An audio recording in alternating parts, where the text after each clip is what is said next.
এখানে ঘাট করা রেঞ্জ লাগা যাবে এমন, ওইটা আপনার 3টা হোস পাইপে প্রায় 800 টাকা নেয়, আর এটা 3টায় হইলো আপনার 400 টাকা কি 450 টাকা নেয়। তারপরে হলো একটা স্প্রিং টিউব বেন্ডার সেট প্রয়োজন পড়বে।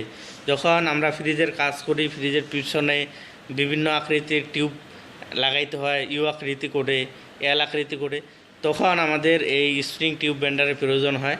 তারপরে আসছে আপনার এই যে গ্যাস ক্যান, এটা আপনার 100 থেকে 120 টাকা পর্যন্ত নিতে পারে। ইলেকট্রিসিটি চলে গেল, এজন্য একটু অন্ধকার দেখাচ্ছে। আমাদের যে মেইন যেটা বিষয়, এটা হলো ভ্যাকুয়াম পাম্প।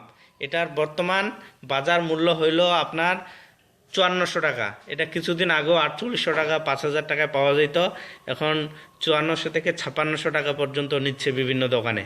তো এই হইল বিষয়। আর আপনার 2টা সার্ভিস সিলিন্ডার লাগবে, যেহেতু আপনি একেবারে সিলিন্ডার পুরা সিলিন্ডার কিনবেন না, এজন্য আপনাদের সার্ভিস সিলিন্ডার নিতে হবে 2টা। তো এইরকমও সিলিন্ডার পাওয়া যায়, এর থেকে একটু চিকনও পাওয়া যায়, আপনি চাইলে সেটাও নিতে পারেন বা এটাও নিতে পারেন। তো এটা আপনার 300 করে 600 টাকা, বা আপনি যদি ভালো কোয়ালিটির নেন তাহলে 400 করে 800 টাকা। এই হইল বিষয়। আশা করি আপনারা মোটামুটি ধারণা পাইছেন। আরও অনেক ধরনের টুলস ও ইকুইপমেন্ট আছে, সেগুলোর সাথে আপনাদের পরে পরিচয় করাবো।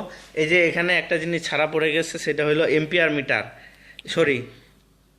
একটা জিনিস ছাড়া পড়ে গেছে, এখানে একটা জিনিস ছাড়া পড়ে গেছে, সেটা হলো টেম্পারেচার মিটার।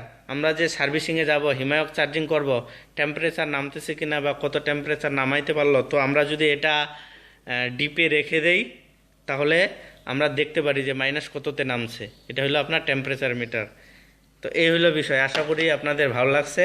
আপনারা যদি আরও চান যে আরও যে pinch of pliers, tube puncture, তারপরে এলএন কি, এই আরও যদি আরএসি কাজে যেগুলো টুলস ও ইকুইপমেন্ট ব্যবহার করে, বাকি টুলস ও ইকুইপমেন্টগুলো যদি জানতে চান, নাম ও দাম, তো জানাবেন, তো আমি ভিডিও করে দেবো নেক্সটে।